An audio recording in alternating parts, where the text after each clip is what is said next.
Shalom Bapak Ibu sidang jemaat yang dikasihi Tuhan Yesus. Shalom, puji nama Tuhan.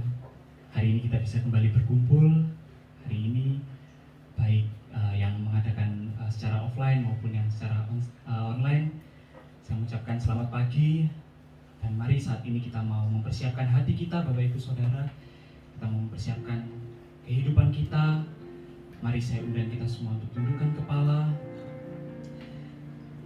Kita mau merendahkan hati kita.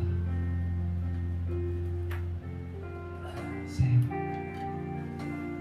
undang kita semua untuk bersama-sama berdoa secara pribadi pada Tuhan. Terima kasih Tuhan Yesus. Tuhan Yesus, ini kami Tuhan. Saat ini Tuhan sidang jemaat-Mu datang Tuhan. Mungkin saat ini kami membawa setiap pergumulan kami Tuhan. Tapi saat ini kami mau letakkan Tuhan di bawah kaki Tuhan. Karena kami percaya Engkau Allah yang penuh kasih Tuhan Yesus, yang mampu memulihkan setiap hati yang terluka, yang mampu mengangkat setiap beban yang begitu berat Tuhan. Terima kasih Tuhan Yesus. Terima kasih.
siapa-siapa Tuhan, tapi Engkau memandang kami begitu berharga Tuhan Yesus.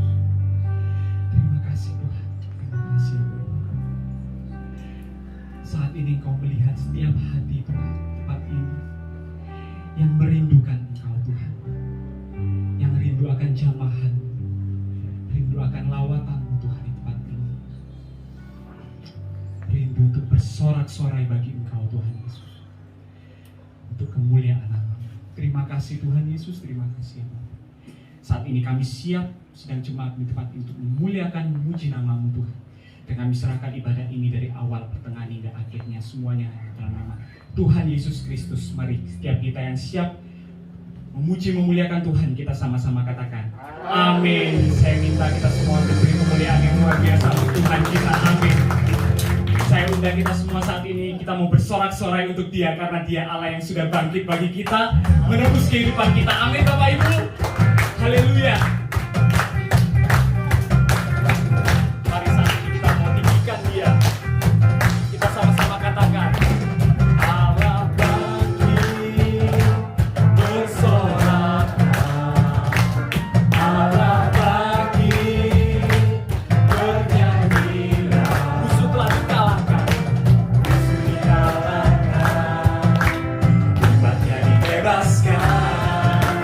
Allah siap di tempat kudusnya. Yes Tuhan. Syukur Tuhan dan bersorak-sorai untuk Engkau Tuhan Yesus. Gerakkanlah kekuatan-Mu ya Allah. Tunjukkanlah kuasa-Mu ya Tuhan. Serahkan musuh-Mu, serahkanlah imanku. Allah siap di tempat kudusnya. Katakan Allah bangkit, Allah bangkit, bersorak. Sama-sama dengan saya katakan, hey, Allah bangkit, bernyanyilah. Musuh dikalahkan, umatnya dibebaskan. Allah siap di tempat kudusnya. Oh, oh, oh, oh, oh, oh, oh, oh, oh,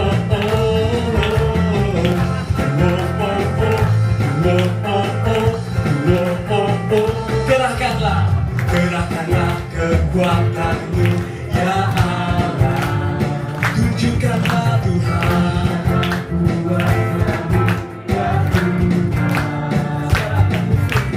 Serahkan musuh,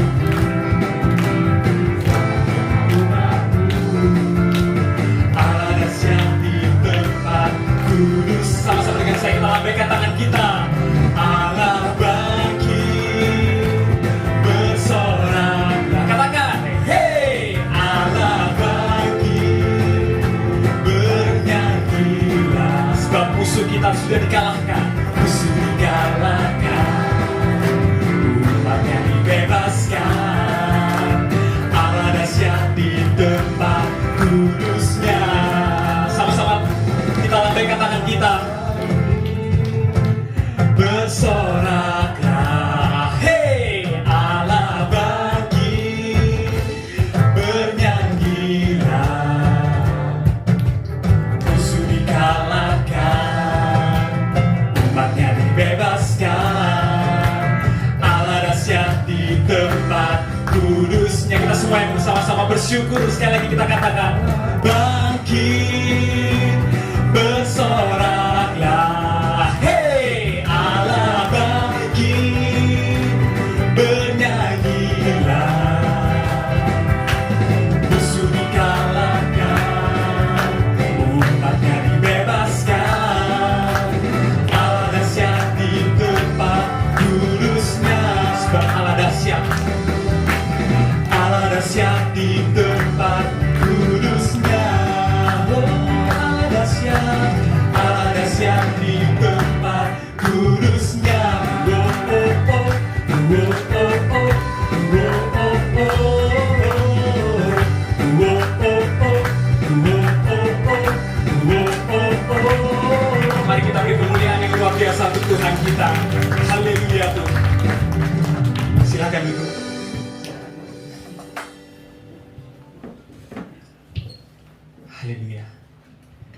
Bapak Ibu Saudara, saat ini kita masih dalam momen Jumat Agung dan Paskah. Kita mengingat bagaimana Tuhan Yesus telah mati untuk kita, menebus kehidupan kita, bahkan setiap pelanggaran kita Tuhan sudah hapuskan.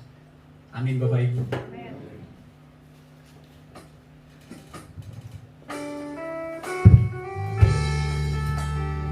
Hari ini kita mau katakan, kami bersyukur Tuhan.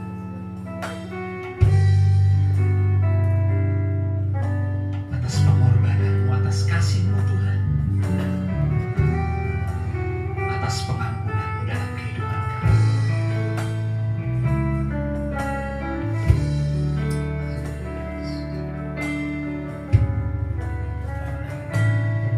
Sejauh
kasih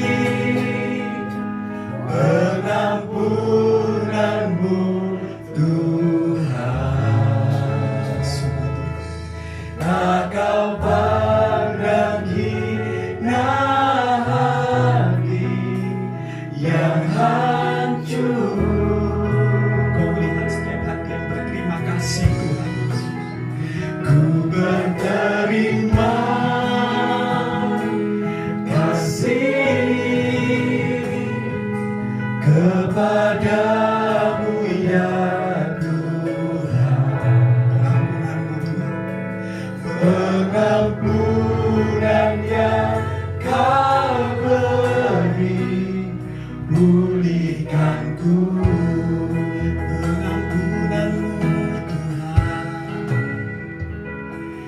Pengampunan yang kau beri, pengampunan yang kau beri,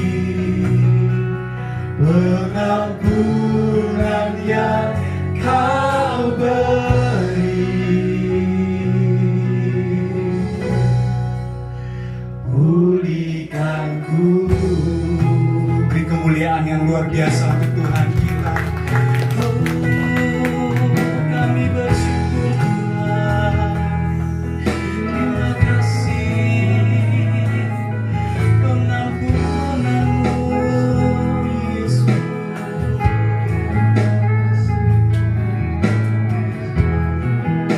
Saya bukan hambanya untuk berdoa untuk firman Tuhan.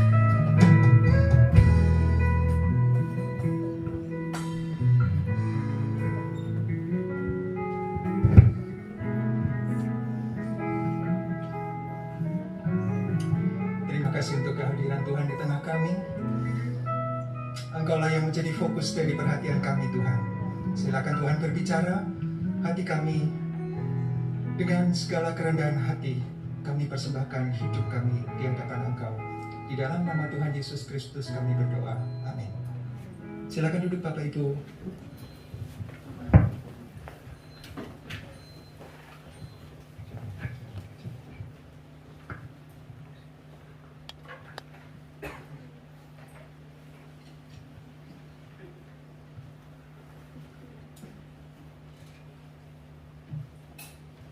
Ya, pagi hari ini, minggu terakhir di bulan April, mari kita melihat satu bagian yang sangat penting dalam kehidupan kekristenan kita. Ya, sebelumnya saya ingin para pria, para pria, termasuk bapak-bapak, nggak apa-apa ya, idaman, pasangan idaman itu seperti apa? Nggak apa-apa kan? Bapak-bapak tetap pria kan ya? Boleh kan ya? Jadi coba bayangkan, apalagi yang muda-muda ini, ya yang muda-muda, cewek idaman itu seperti apa?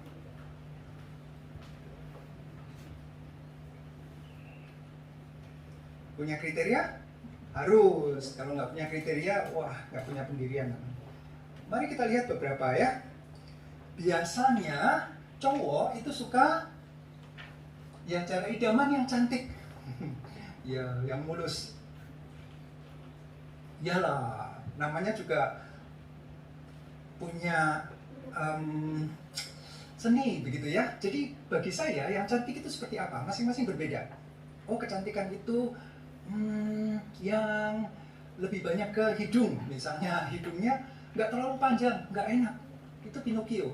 Atau terlalu masuk ke dalam, nggak juga. Jadi yang pas gitu ya, lentik, kalau lentik, apa mancungnya itu pas gitu di ujung aja. Bibirnya, waduh, rambutnya, ada yang suka lurus, ada yang suka bergelombang, ada yang suka pendek, biasa agak tomboy gitu. Masing-masing punya selera. Ya, kemudian ori, masih segel kemasannya gitu ya, nggak bekas, nggak second hand gitu, dan bergaransi, wah, ditanggung halal, tidak ada bekas, tidak ada cacat. Percuma juga cantik, tatoan, wah ini dari mana ini? Wah, latihan apa dulu? Sama preman mana kumpulnya gitu ya. Jadi maunya itu yang wah ya yang imut-imut begitu. Lalu kalau bisa sih kaya, ya terjamin, lumayan memperpanjang kenikmatan gitu ya. Kaya itu warisannya ya nggak, sekarang kaya nggak apa-apa, tapi ada warisan lah paling nggak. Wah hidupnya terjamin. Cowok nggak harus kaya, tapi kalau ceweknya kaya kan lumayan kan ya. Ya lalu banyak yang suka multi talenta. Nih multi talenta, talentanya apa cewek itu? Harus bisa masak, harus bisa nyuci, harus bisa nyucinya macam-macam ya, cuci baju, cuci piring, cuci pokoknya semua. Kalau bisa tambah musik, kalau bisa suaranya bagus, kalau bisa wah punya kemampuan yang lain, wah gitu. Betul ya? Saya melihat sebuah gambar yang lucu. Kalau mintanya itu yang wah cewek yang putih, yang tinggi, yang langsing, yang pinter masak, pinter nyuci. Nah ini dia. Nggak kelihatan gambarnya ya. Putih, tinggi, langsing, menyejukkan. Apa itu? Kipas angin yang warnanya putih. Cantik, putih, elegan, pinter nyuci. Mesin cuci. Cantik, putih, pinter masak.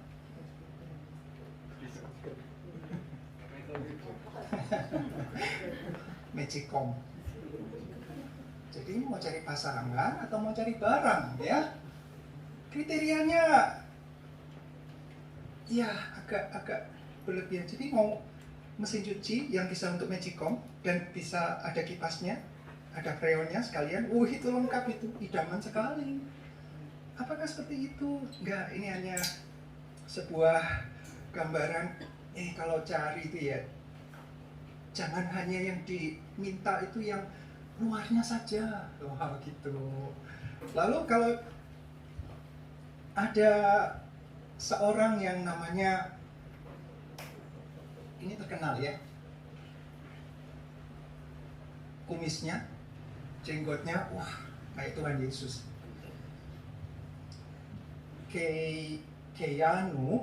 Keanu Reeves.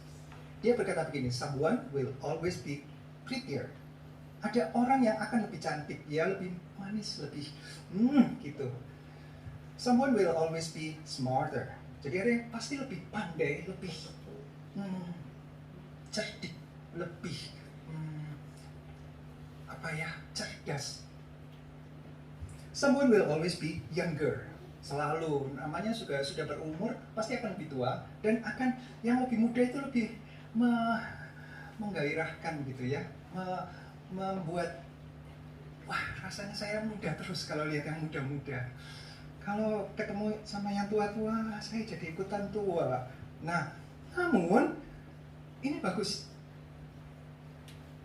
Kalaupun ada yang lebih cantik, lebih manis, ada yang lebih pandai, lebih cerdas, ada yang pasti banyak yang lebih muda, but they will never be you. Wah, ini dia. Ya, jadi walaupun banyak yang di sini ada Rosa, yang masih ada Sonia, ada teman-teman di belakang. Wah, yang masih muda-muda.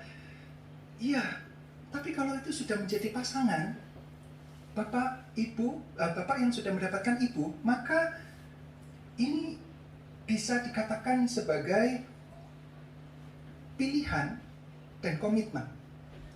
Memang akan selalu ada yang lebih baik dalam hal kecantikan, fisik, dan seterusnya, tetapi tetap tidak ada yang sama dengan istriku. Wah, ya bapak-bapak yang sudah menikah, pastikan ini menjadi bagian komitmen kita. Nah, teman-teman muda yang lagi cari pasangan, nanti kalau sudah dapat pasangan itu adalah untuk masa depan, bukan untuk diganti-ganti. Kali ini aku ingin yang agak langsing, berikutnya agak berisi, berikutnya yang agak tinggi. Wah, koleksinya banyak. Enggak, Tuhan nggak mau anak muda laki-laki begitu. Jadi kalau punya komitmen, Tuhan, engkau sudah menyediakan. Kalau Tuhan menyediakan tulang rusuk, pasti yang pas, nggak kepanjangan, nggak kependekan, nggak terlalu menonjol keluar atau menusuk ke dalam. Pas gitu ya. Nah, pastikan kalau itu sudah dapat, maka komitmen seumur hidup. Walaupun ada yang lebih pandai, lebih cantik, dan lebih muda, but they will never be you. Bagus ya. Nah, bagaimana dengan cewek? Cowok idaman seperti apa? Oh, yang ganteng, yang gagah perkasa, yang tadi seperti kayak Keanu Reeves gitu ya, ada kumisnya, jenggotnya nyambung gitu. Wah, kayak yang tadi pembawa pujian di sini, wah gitu ya. Atau yang main musik, wow gitu. Oh, cowok itu yang berwibawa. Iyalah, oke lah, nggak terlalu ganteng, nggak terlalu gagah gimana, tapi berwibawa. Lumayan kalau namanya Wibowo gitu, wah sudah tercantum di namanya gitu ya. Oh, cowok itu kalau bisa kaya, berkarir, ya kaya mungkin bukan warisan tapi karirnya bagus, menanjak, jangan yang menurun, cari, jangan salah ya. Kemudian multi talenta, wah bisa ini, bisa itu, bisa kerja, bisa jadi tukang, bisa jadi pembantu, bisa jadi pokoknya lengkap lah ya. Kalau punya suami itu suami yang all round, bisa semuanya, romantis dan seterusnya. Hati-hati, banyak yang bergentayangan dan mencari calon pengantin. Untuk apa? Untuk jadi bom, pengantin bom. Sekarang itu orang-orang lagi cari yang radikal dan intoleran, yang membuat, mengatakan orang-orang di luar itu tidak pasti binasa, jadi pantas untuk binasa, jadi yuk dibinasakan saja. Nah, ini pengantin bom. Tentu kita akan melihat kalau idaman kita, kalau dunia itu mencari idaman yang standarnya seperti ya yang begitu itu, yang putih, langsing, tinggi, pinter masak, pinter nyuci, banyak talenta ya, kaya kalau bisa, dan lengkap segala-galanya. Bagaimana dengan kriteria anak Tuhan? Bagaimana dengan orang Kristen mencari pasangan hidup? Atau bagaimana Alkitab menyatakan kasih yang sejati, pasangan hidup yang tepat? Dan yang bagi yang sudah berkeluarga, bagaimana kita bisa melihat teladan dari figur seorang pribadi yang sudah melakukan kasih yang sejati. Nah, supaya kita runut, sistematis cara berpikirnya, mari kita lihat kisah kasih yang kita akan pelajari di pagi hari ini. Selalu kalau kita melihat sebuah fenomena, sebuah topik, sebuah tema, maka ada cara pandang yang tepat, sistematika yang pas di dalam melihat satu topik. Nah, misalnya topik ini adalah tentang pengantin, mempelai. Siapa dia? Oh, nanti kita akan arahkan fokus kita. Yesus itu adalah mempelai pria, pengantin pria bagi jemaatnya, bagi gerejanya, kita semua. Nah, bagaimana momen itu dilihat dari penciptaan? Allah menciptakan langit dan bumi dan segala isinya, apa sih maksudnya? Kemudian sampai manusia jatuh, makan buah yang terlarang, dan itu melambangkan apa terhadap kasih yang dari Allah yang telah menciptakan. Itu dinamakan kejatuhan, sebuah periode atau masa di mana manusia menolak. Aku juga bisa kok punya kasih, aku ingin ya, cita rasa kasih yang berbeda. Wah, coba nih, dengan buah ini pasti akan lebih menyenangkan, karena nggak cuma tahu baik, bisa tahu jahatnya gimana. Oke, kemudian setelah itu ada penebusan. Lagu yang terakhir menyatakan pengampunan, tentang penebusan, keselamatan yang diberikan oleh Tuhan Yesus. Nah, ini dia kaitannya dengan Yesus sang mempelai, sang pengantin pria, dan yang ditebus adalah jemaatnya, gereja yang adalah mempelai wanita. Kemudian setelah ditebus ada pemeliharaan, ada penjagaan, ada mengiring selama hidup itu ya, selama dari momen penebusan, kemudian pengiringan kepada bagaimana sang mempelai wanita, yaitu kita, gereja, anak Tuhan itu mengiring sang mempelai laki-laki. Bagaimana pemeliharaan dari sang mempelai pria itu dalam kehidupan kita. Lalu di akhir itu ada jaminan yang kekal, ada kemuliaan yang abadi. Nah, itu adalah perjamuan puncaknya. Nanti kita lihat bagian itu. Nah, sekarang mulai dari penciptaan, kisah kasih di penciptaan. Allah menciptakan manusia atas dasar kasih. Mari kita pahami betul, Tuhan tidak sedang iseng membuat manusia. Buat mainan baru dari Lego. Wah, sekarang dibuat variasi. Kalau yang dulu malaikat dibuatnya rohani, semuanya tidak berupa fisik ya. Nah, sekarang coba kita buat yang fisik. Wah, ayo gimana? Oh, dari ini dulu. Terang dulu. Manusia harus butuh terang. Kemudian setelah itu ada yang berikutnya, ya, tahap-tahap penciptaan. Tapi kalau kita kehilangan esensi bahwa tujuan dari penciptaan itu adalah untuk supaya Allah bisa mengasihi manusia dan supaya manusia bisa mengasihi Allah. Kalau bagian pertama ini kita hilang, miss bagian yang pertama dan yang penting, maka kita tidak akan bisa melihat Yesus sebagai mempelai pria. Buat apa? Tiba-tiba kok muncul jadi pengantin pria? Dari mana asalnya? Dari sini. Dari penciptaan, Allah menciptakan, sudah diatur. Manusia tidak tiba-tiba dibuat, tapi disiapkan dulu perangkatnya, hardware-nya. Ya, ada ini, ada itu, semua lengkap. Tamannya sudah tersedia, baru manusia diciptakan. Jadi ada istimewanya. Allah menciptakan manusia itu dengan persiapan, dengan pengaturan, dengan desain yang istimewa, nggak sembarangan. Dan yang terindah adalah ketika Allah menghembuskan nafasnya, memberikan roh itu, menghidupkan manusia. Maka yang tadi tanah liat itu menjadi hidup. Kita adalah tanah liat. Setelah melalui kematian, maka kita kembali ke tanah. Tetapi dari tanah itu Tuhan memberikan bagian dari rohnya sehingga manusia hidup.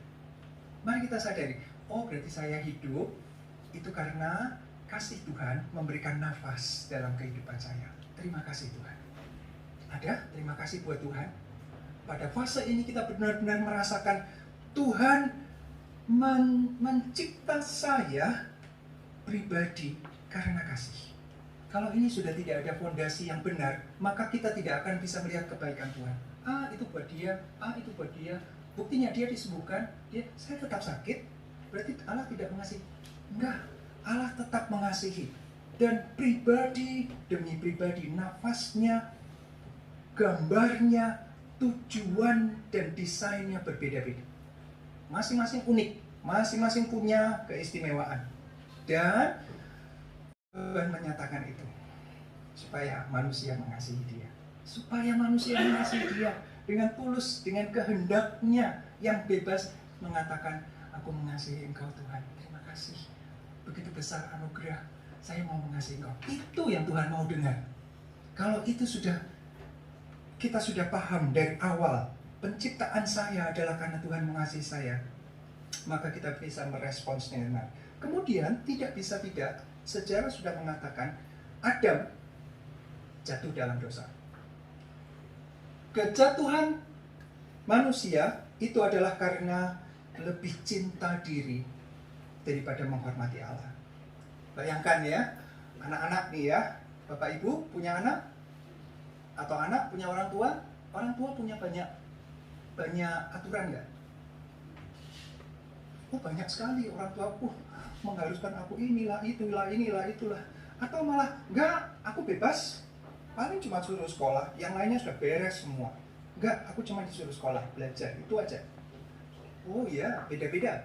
Nah, seperti Allah menciptakan manusia dan memberikan semuanya. Di taman ini, di Taman Eden, kamu boleh makan apa aja. Ayo, kamu boleh kerja.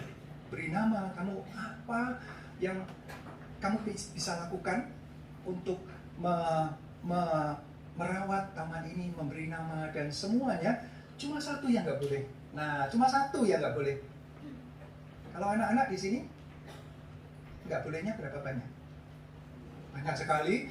Ini nggak boleh, keluar nggak boleh, di dalam terus ya bosan, terus ini nggak boleh, itu nggak boleh. Pasti tidak terlalu banyak, lebih banyak pemberian dari orang tua. Nah, itu dia yang Adam dapatkan. Dia sebenarnya itu bebas senikmat-nikmatnya di dalam Taman Firdaus. Semua sudah ada dan relasi dia dengan Tuhan itu akrab, ngobrol. Kalau lagi sore hari Tuhan berjalan-jalan, Adam cerita, wah hari ini Tuhan, ini yang saya lakukan. Wah, saya membuat jalur air yang baru supaya di daerah situ lebih segar, misalnya, bayangan saya begitu. Jadi mereka Adam bekerja dan ada momen di mana mereka Adam berjumpa dengan Allah, bercakap-cakap dengan akrab. Nah, itu yang indah. Itu yang awalnya sampai akhirnya manusia berpikir, kok cuman kenapa sih ada larangan? Kenapa sih? Semuanya kan boleh, kenapa harus dikecualikan yang satu? Nah, justru itu yang dilakukan. Manusia lebih cinta diri daripada menghormati Allah, daripada taat, daripada mengasihi Allah sepenuhnya. Dia ingin coba, yaitu tadi yang saya katakan, cita rasa kasih yang berbeda, yang tahu jahat. Biasanya selera kasihnya adalah selera yang baik, yang indah. Kali ini mau tahu gimana sih yang jahat itu? Ya, dicicipi, dan itulah saat kejatuhan. Putus hubungan dengan Allah, karena Allah sudah bilang, pada saat engkau memakannya, engkau akan mati. Itu berarti manusia harus keluar dari tempat nyamannya karena kesalahannya.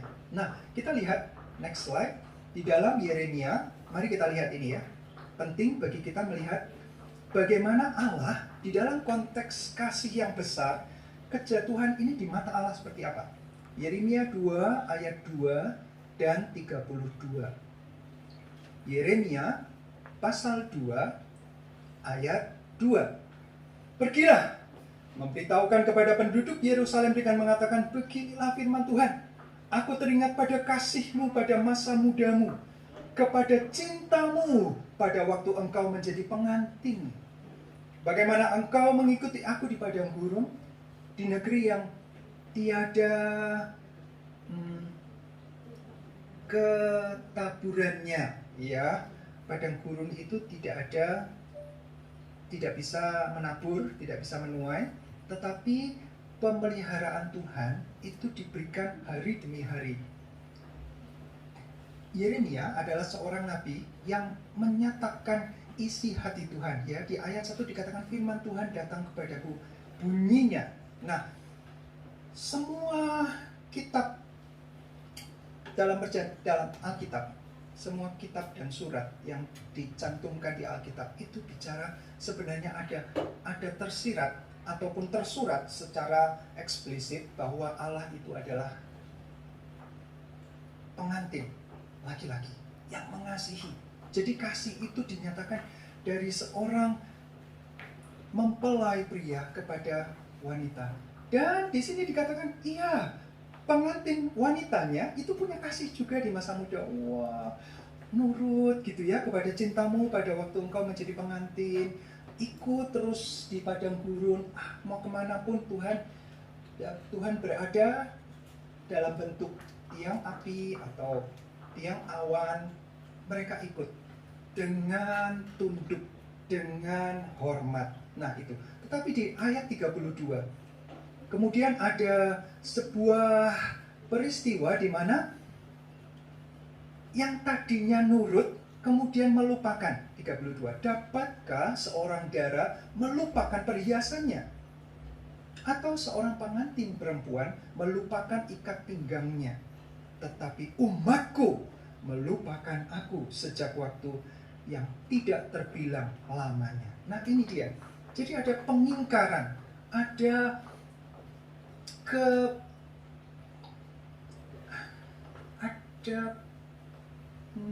pihak ketiga yang lebih menarik bagi mempelai wanita itu, sehingga melupakan itu tadi dikatakan perhiasan, ikat pinggang sebagai tanda kasih dari mempelai pria kepada wanita itu ditinggalkan. Bahkan di Hosea, Nabi Hosea mencatat hal-hal yang lebih mendetil dan mengerikan dicontohkan oleh Nabi Hosea sendiri.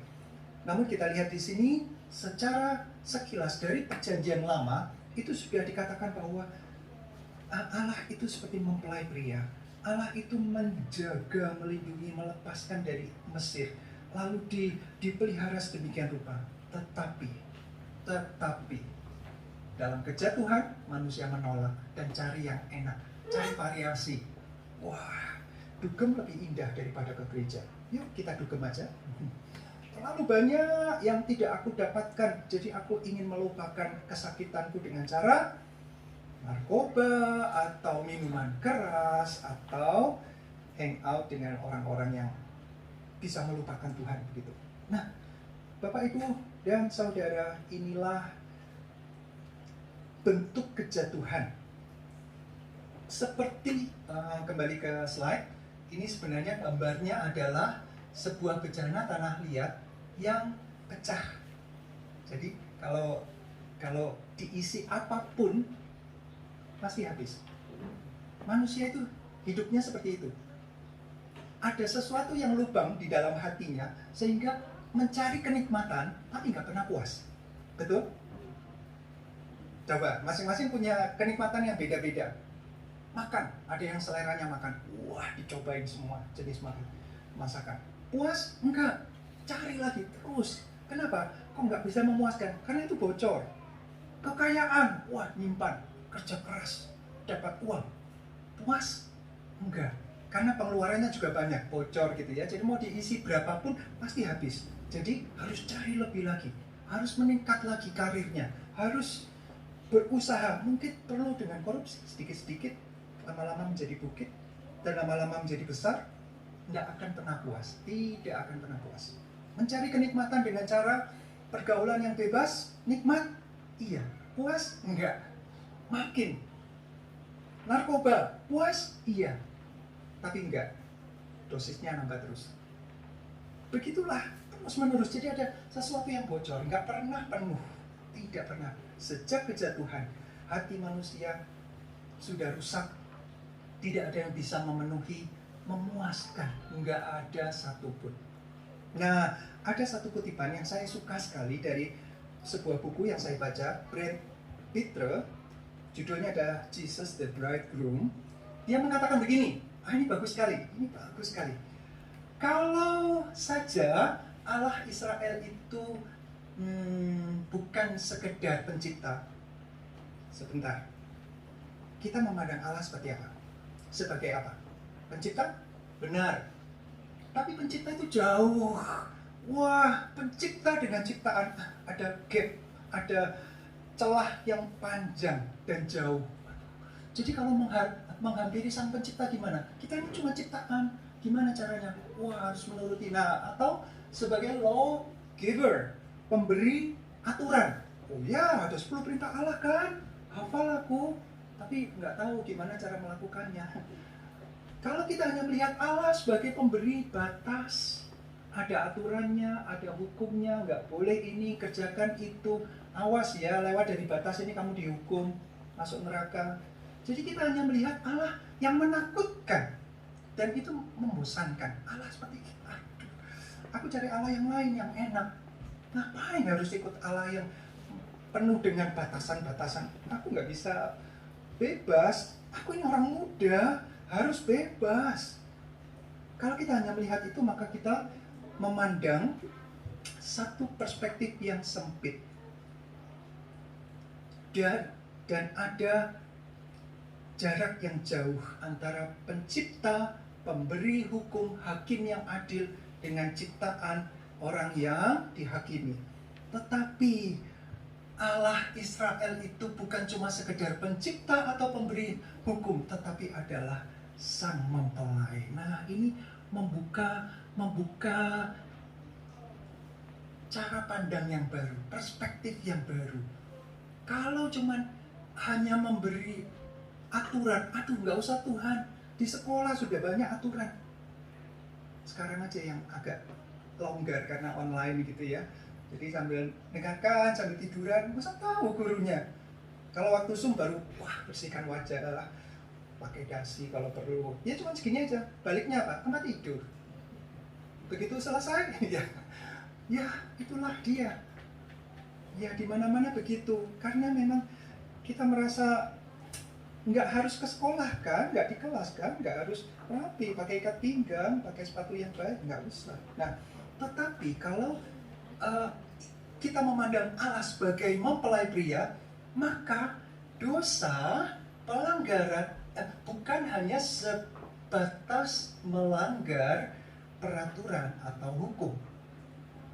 Kalau ini bicara tentang relasi istri terhadap suami, mempelai wanita terhadap mempelai pria, maka dosa itu adalah sebuah pengingkaran, sebuah pengkhianatan terhadap sebuah relasi.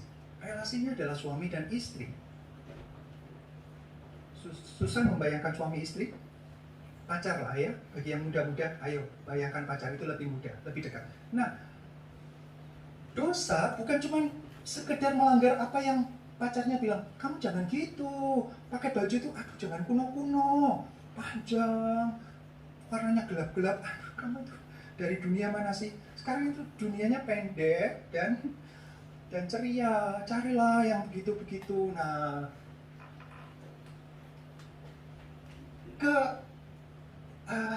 mengikuti apa yang disarankan itu adalah sebuah kebahagiaan jika pasangannya lagi senang, lagi happy ini ya, lagi baik hubungannya. Kalau enggak, semua dilakukan kontranya. Tapi dalam konteks suami dan istri, di mana istri tunduk kepada suami dengan hormat karena suami mengasihi istri, maka dosa itu adalah sebuah pengkhianatan. Nah, dari sudut pandang ini kita bisa melihat sesuatu yang berbeda. Oh, jadi kalau saya salah, saya bukan cuma menyalahi aturan yang sang pencipta atau sang hakim agung itu buat. Enggak, tetapi saya sudah menyakiti hatinya. Beda ya. Secara emosional, saya tahu saya sudah menyakiti dia. Dia cinta, tapi aku sudah membalas cintanya dengan pengingkaran. Itulah sebabnya dosa disebut, khususnya dosa penyembahan berhala. Melihat dewa yang lain, ilah yang lain, itu adalah sebuah percabulan. Itu sebuah persundalan, perselingkuhan dari umat terhadap Allahnya. Dan itu adalah menyakitkan sekali. Siapa yang mau diselingkuhi? Nggak mau. Tapi mau menyelingkuhi ya. Laki-laki biasanya lebih mudah. Cari ya spare part. Kalau ada ada cewek ini nggak pas, membosankan, nggak menarik lagi, sudah tua dan seterusnya, cari lagi yang lebih muda, yang lebih selera, memenuhi selera. Itu adalah sebuah pengkhianatan. Dengan perspektif ini, maka kita bisa merasakan betapa sakitnya sang mempelai pria ketika mempelai wanita menyakiti hatinya, melanggar apa yang sudah disepakati bersama. Nah, ini akan membuat kita perspektifnya adalah bukan perspektif aturan, tetapi adalah perspektif kasih dan kasih yang sejati. Kemudian ini kabar baiknya, penebusan. Penebusan kasih Allah yang sejati dinyatakan melalui penebusan di atas kayu salib, di mana relasi kasih antara manusia dipulihkan dengan Allah. Ini yang bagus. Inilah puncaknya. Inilah yang sudah dirancangkan sejak Allah menciptakan. Allah tahu manusia akan jatuh. Maka dari semula Allah sudah mendesain ada penebusan. Ada. Kalau tidak, manusia nggak akan masuk ke surga semua. Nggak akan. Percuma kalau gitu Allah menciptakan manusia. Kasihnya percuma. Manusia akan memberontak. Manusia akan mengingkari. Tetapi Allah sudah menyediakan jalan keluar. Kasihnya tetap walaupun manusia jatuh dalam dosa. Mari kita lihat ayatnya. Dari Efesus 5 ayat 25. Wah, ini ayat yang selalu dibaca ketika ada pernikahan. Ya, Efesus pasal 5. Di ayat-ayat yang terakhir kita bisa melihat perintah tentang suami dan istri, kemudian anak, ya, tuan dan hamba. Nah, di ayat 25 dikatakan demikian. Efesus 5 ayat 25. Hai suami, saya, bapak-bapak, suami, kasihilah istrimu sebagaimana Kristus telah mengasihi jemaat. Sebagaimana Kristus telah mengasihi jemaat dan telah menyerahkan dirinya baginya. Ini kasih Kristus. Inilah kasih yang sejati. Jadi para wanita yang masih jomblo, dengarkan baik-baik. Cari laki-laki yang seperti ini. Laki-laki kalau tidak mau berkorban, nggak usah jadi pasangannya. Nggak usah. Rugi. Bukan rugi, maksudnya hidupnya akan menderita. Berkorban sedikit aja nggak mau, apalagi berkorban banyak. Harus seperti Kristus menyerahkan apa yang diserahkan? Segala-galanya, segala-galanya. Di atas kayu salib juga bukan cuma dikasihkan darah daging, enggak, hatinya sepenuhnya. Aku rela, aku ikhlas untuk mempelai, untuk istri, untuk orang yang jemaat yang dikasihi. Aku rela. Dan ini juga contoh bagi para pria. Bapak-bapak yang sudah menikah sebagai suami, kalau tidak melakukan ini, maka kita tidak bisa nuntut istri harus tunduk pada suami. Nggak bisa. Suami harus berkorban. Harus. Karena ini adalah polanya, pattern yang sudah Kristus contohkan, teladankan. Bukan cuma dalam bicara, dalam nubuatan, tapi sudah diwujud, nyatakan dalam kematian di atas kayu salib. Sungguh-sungguh Kristus mengasihi dan menyerahkan dirinya baginya. Jadi kalau belum ketemu pasangan yang seperti ini, dengarkan baik-baik teman-teman yang masih muda, belum berkeluarga. Kalau belum ketemu yang seperti ini, nggak usah maksa. Tuhan harus dia sudah memenuhi semua kriteriaku. Cantik, putih, langsing, tinggi, pintar masak, pintar nyuci, multitalenta dan seterusnya. Harus, nggak bisa, harus Tuhan harus setuju. Ya, terserah. Tapi hidupnya nanti tidak akan bisa istri tunduk pada suami, suami mengasihi dengan seperti Kristus. Maka kalau memang belum saatnya, nggak usah maksa, tunggu aja. Tuhan akan berikan kalau Tuhan mau. Kalau enggak, ya sudah, nggak apa-apa. Itu juga sebuah kenikmatan sendiri, melayani Tuhan dengan single begitu ya, sebuah panggilan yang khusus seperti Paulus. Ini penting. Kalau Kristus cintanya itu berkobar-kobar sedemikian rupa kepada mempelainya, yaitu jemaat, orang Kristen, anak yang dia cintai, anak yang pengikutnya, maka dia rela berikan apapun. Rela berikan apapun. Nah, ini juga yang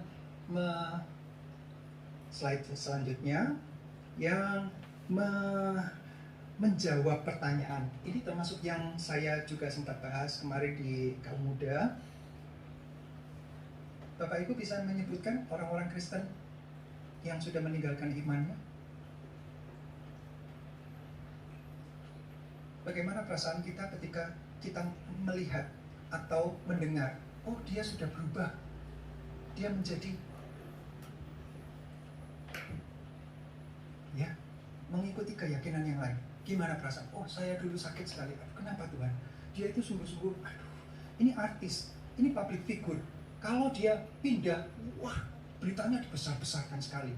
Jadi mengecilkan hati. Saya, sayang sekali ya, gimana ya, saya merasa terintimidasi begitu sayanya ya, saya merasa begitu. Tapi kalau terus-terusan yang dibombardir pada saat masa-masa lalu saya remaja itu banyak ya yang pindah, dan terus dengan berjalannya waktu saya melihat bagaimana orang-orang yang pindah itu, bagaimana kehidupannya, penderitaannya. Saya baru tahu kenapa saya harus sakit dengan hal seperti itu. Oh, Tuhan sedang menampi umatnya, sedang menyaring orang-orang yang cuma maunya enak demi jabatan, imannya pindah. Demi pasangan hidup pindah iman, demi kekayaan, supaya karirnya meningkat terus pindah.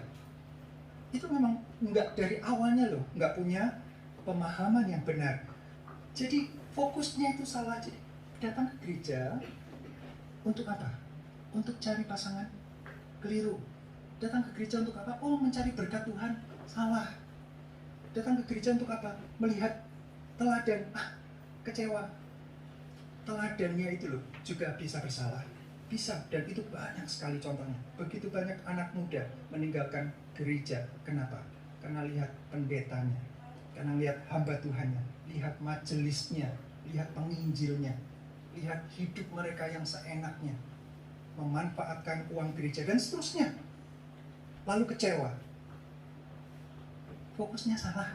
Jangan lihat orangnya, percuma, pasti sakit. Jangan lihat cari pasangan di sini. Belum tentu itu yang Tuhan berikan, nanti sakit juga. Ya, sudah terlalu maksa. Udah bagaimana caranya gitu ya, terus minta berkat. Jadi nyanyi itu untuk dapatkan berkat. Lihat Tuhan, aku sudah persembahan loh Tuhan. Tuhan lihat persembahanku besar loh Tuhan. Besar Tuhan. Orang lain nggak boleh lihat, tapi Tuhan tahu ini besar. Ya, Tuhan tahu.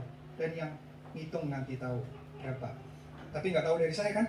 Ini 1% ya Tuhan. Nanti Tuhan berikan berlipat-lipat ganda. Wah, harapannya begitu. Salah, fokusnya salah. Jadi kalau tidak pada fokusnya bukan pada Yesus, sang mempelai yang kasih setianya itu tetap tidak berubah dan memberikan bahkan segala-galanya. Tidak ada kasih yang lebih besar dari kasih seorang yang memberikan nyawanya bagi sahabat-sahabatnya. Itu Yesus. Dan itu adalah cinta yang sejati. Dan itu adalah teladan yang Tuhan berikan bagi para laki-laki, para suami untuk mengasihi istri. Bagi laki-laki untuk rela berkorban bagi pasangan hidupnya. Cari laki-laki yang seperti itu. Nggak nemu? Ya, tunggu, jangan maksa. Ya, jangan cuma lihat, wah dia idola saya dari negara tertentu, wah, dan seterusnya. Nggak, tunggu. Fokus kita datang beribadah itu adalah Yesus.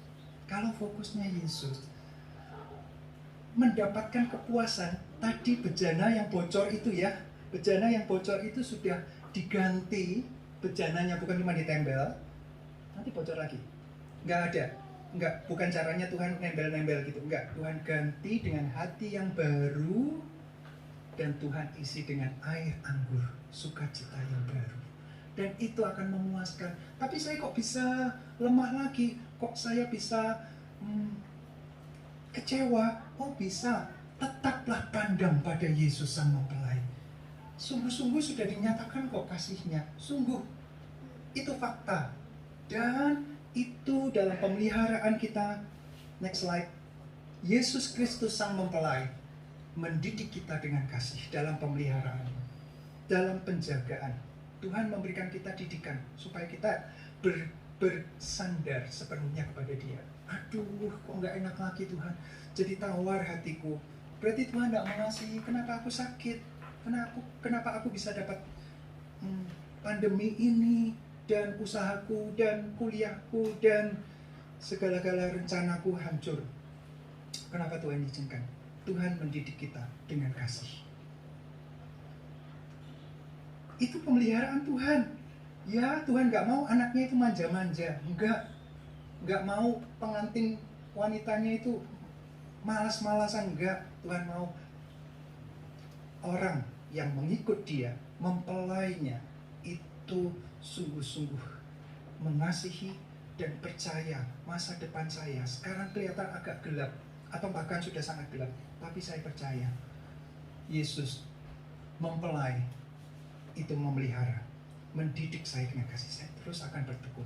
Yang jadi idola saya Yesus, bukan yang suaranya bagus, bukan yang main musiknya bagus, bukan yang khotbahnya bagus, bukan. Idola saya Yesus. Efesus pasal 5, ini ayatnya, Efesus pasal 5 ayat 26 sampai 29. Itu adalah lanjutan ya dari tadi ya, ayat 25. Sekarang ayat 26. Saya baca dari ayat 25. Hai suami, kasihilah istrimu sebagaimana Kristus telah mengasihi jemaat dan telah menyerahkan dirinya baginya untuk menguduskannya.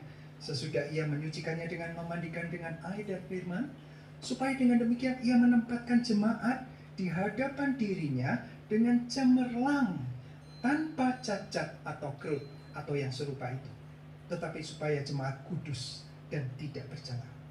Nah, ini juga menjadi prinsip teman-teman muda cari pasangan, bukan fisik. Tidak pernah di Alkitab bilang cari yang fisiknya bagus, nggak pernah. Yang ada adalah cari yang tanpa cacat, kerut dalam arti karakternya. Ini rela berkorban, kalau laki-laki ya, rela berkorban atau tidak. Kalau tidak rela berkorban, dia belum siap untuk punya pasangan. Belum. Jadi, saya sudah umur segini kok belum dapat pasangan ya. Oh, berarti saya belum, kurang berkorban. Saya cuma mikir diri sendiri. Saya nggak mau rela memberi. Saya kurang untuk berbagi dan dengan tulus mengasihi orang lain. Latih. Oh, saya kok nggak bisa mengasihi pasanganku ya, karena belum menundukkan diri. Ya, jadi ada hal-hal yang lebih esensi daripada fisik. Fisik bisa berubah. Fisik bisa berubah. Cantik, cakep, ganteng, jatuh, wajahnya rusak. Ayo, kemana itu kecantikannya? Kemana itu kegantengannya? Nggak ada sisanya, nggak ada. Terus, oh ya cerai, cari lagi yang lebih baik. Bukan gitu caranya? Yesus menguduskan dan menempatkan, membuat sehingga jemaat itu, pengantinnya itu cemerlang tanpa cacat, kerut atau yang serupa itu, menjadi kudus dan tidak bercela. Demikian juga suami harus mengasihi istrinya sama seperti tubuhnya sendiri. Siapa yang mengasihi istrinya, mengasihi dirinya sendiri. Jadi sebuah karya yang indah, pemeliharaan sepanjang hidup. Tetaplah fokus, itulah yang memenuhi, memuaskan, sungguh-sungguh memuaskan. Nggak cari lagi di luar, aduh, hobi, aduh, mall di mana ramai, terang, banyak orang, cowok, cewek yang ganteng, cantik dan berpakaian menarik, daripada di gereja membosankan. Cari yang menarik di luar. Nah, nggak akan pernah puas, tidak akan pernah puas. Kepuasan, mari kita katakan, kepuasan hanya ada di dalam Kristus, dan itu adalah kepuasan yang sejati. Katakan dengan sungguh-sungguh, ini perlu untuk diri kita. Kadang-kadang saya juga mencari hal-hal yang lain di luar, manusiawi kan ya. Tetapi Tuhan mau, kalau kita memandang Yesus Kristus sebagai mempelai, saya pandang Dia, saya pastikan Tuhan itu cukup, Tuhan itu memuaskan, nggak perlu yang lain. Kalau yang lain dapat, terima kasih. Saya dapat kecukupan, terima kasih. Saya dapat pergaulan yang akrab dengan Bapak Ibu, dengan teman-teman semua, itu terima kasih, itu bonus. Tapi kalaupun tidak, fokus saya tetap Tuhan Yesus. Itu yang membuat saya bertahan. Itu yang membuat Bapak Ibu dan teman-teman bertahan. Kekecewaan, ya, datang dan pergi. Tetapi kita akan tetap bertumbuh di dalam anugerah Tuhan ketika fokus kita sang mempelai. Suami istri tidak terpisahkan. Jaminan kekal terakhir. Yesus Kristus sang mempelai menyambut mempelai wanita dalam perjamuan surgawi. Dan itu ada di Wahyu. Bapak Ibu bisa lihat sendiri, Wahyu itu ditutup, diawali dengan penciptaan, kasih, lalu ditutup dengan mempelai pria datang kepada mempelai wanita. Jadi ada sebuah rentang baik itu di sejarah sampai pada puncaknya, kita mendapatkan jaminan yang kekal ketika sungguh-sungguh kita berjumpa muka dengan Sang Mempelai pria, Yesus Kristus. Dan itu seperti yang Mazmur 23 penutup slide terakhir. Engkau menyediakan hidangan bagiku. Setelah masuk ke lembah kekelaman, ya Bapak Ibu masih ingat Mazmur 23? Dia menyediakan air yang segar, dia menuntun aku, dan seterusnya. Enak kan? Rumput yang hijau, air yang segar, enak. Tapi begitu langsung masuk dalam lembah kekelaman, enak nggak? Nggak. Siapa yang suka? Nggak ada yang suka masuk ke lembah kekelaman. Tapi Daud mengatakan, aku tidak takut bahaya sebab engkau besertaku. Sang mempelai itu loh, gadanya dan tongkatnya menjaga, melindungi. Nah, keluar dari lembah kekelaman itu ada perjamuan yang disiapkan. Perjamuan pernikahan bisa dikatakan demikian. Masa-masa yang kelam. Setelah itu ada perjamuan yang indah.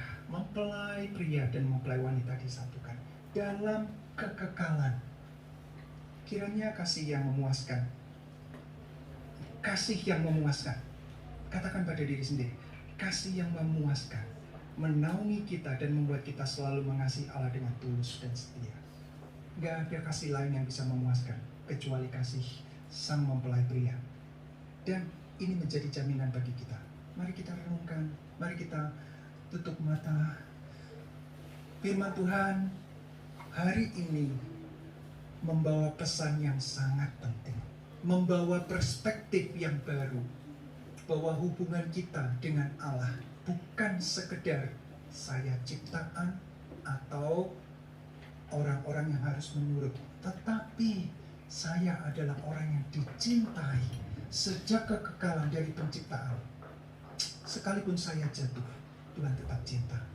Dan Tuhan menebus dengan darahnya, dengan segala-galanya. Pengorbanan itu sempurna, pengampunan itu tetap, dan ada pemeliharaan serta jaminan yang abadi. Itu sangat cukup, lebih dari yang diharapkan, lebih indah dari yang indah. Mari kita pegang itu dan kita berdoa. Bapa di surga, terima kasih untuk kemuliaan kasih Engkau yang begitu nyata dan besar dalam kehidupan kami. Terima kasih Tuhan. Kami sungguh-sungguh tunduk di hadapan Tuhan, menyadari bahwa selama ini kami memiliki pandangan yang kurang tepat terhadap Engkau. Dan sekarang kami ingin memandang kepada Engkau. Setelah Tuhan membuka, menyadarkan kami melihat Engkau sebagai seorang yang penuh kasih sayang. Dan kami rindu untuk membalas kasih itu dengan melakukan kehendak Tuhan. Dan itu yang memuaskan kami Tuhan. Dan itu yang cukup bagi kami. Tidak ada lagi yang perlu kami cari di dunia ini. Kami telah menemukan di dalam Engkau. Dan itu akan terus sampai pada kekekalan. Kepuasan yang sejati. Kecukupan di dalam Engkau. Kami bersyukur kiranya Tuhan Allah Roh Kudus memeteraikan ini dalam kehidupan kami. Masa muda kami, masa tua kami, selalu melihat Engkau dan selalu berharap kepada Engkau. Terima kasih untuk anugerah Tuhan. Di dalam nama Tuhan Yesus Kristus kami berdoa. Amin.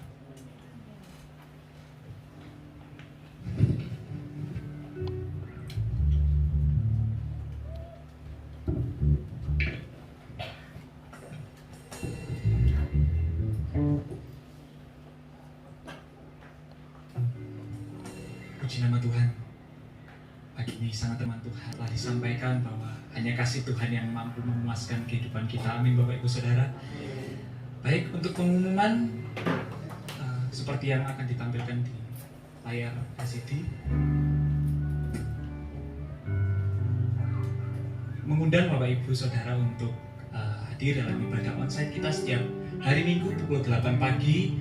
Kemudian juga mengundang teman-teman pemuda untuk hadir di fellowship pemuda yang diadakan setiap hari Jumat pukul 4 sore, yang sebelumnya akan diawali dengan kegiatan olahraga bersama. Jadi mari teman-teman pemuda yang ingin olahraga bersama, saling mengenal satu sama lain, dan juga bertumbuh dalam Tuhan, bisa ikut bersama-sama di hari Jumat. Kemudian kita juga mendukung doa untuk saudara-saudara kita yang sedang mengalami lemah tubuh, baik itu untuk saudara Arisa, untuk Dokter Susiati, untuk Bapak Budi, untuk Bapak Pendeta Hizkia, dan juga kita berdoa untuk Bapak Pendeta Ham.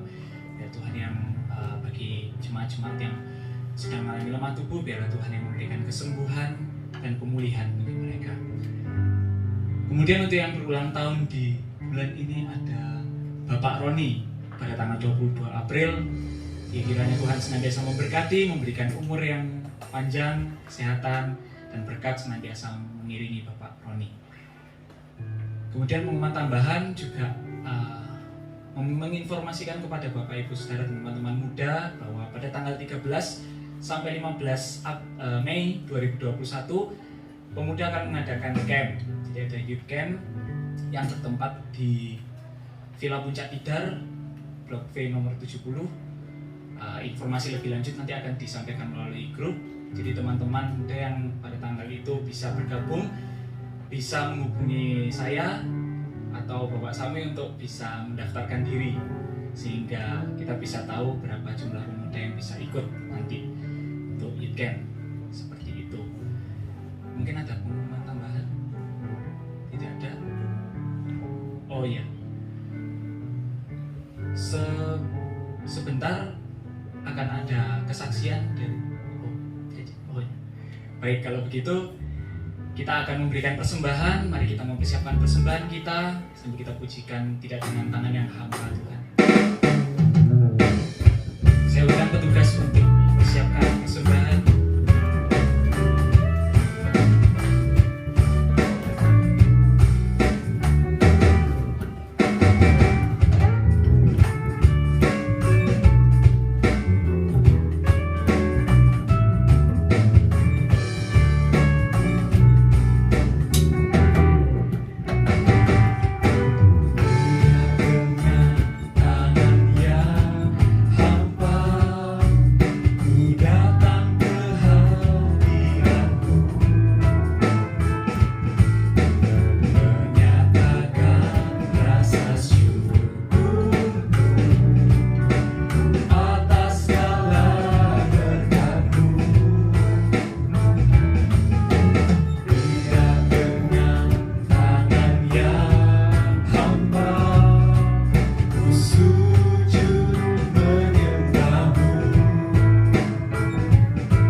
sebagai mempelai yang Tuhan sedang persiapkan, sebagai calon mempelai wanita. Biarlah selama hidup kami di bumi ini, kami boleh mempersiapkan yang terbaik hanya bagi Engkau. Sehingga ketika waktu itu tiba, Engkau menjemput kami, dan kami boleh bersama-sama dalam pesta pernikahan anak domba Allah. Inilah yang menjadi kerinduan kami, Bapa. Engkau sudah menjaga, Engkau sudah menebus, Engkau sudah memelihara kami.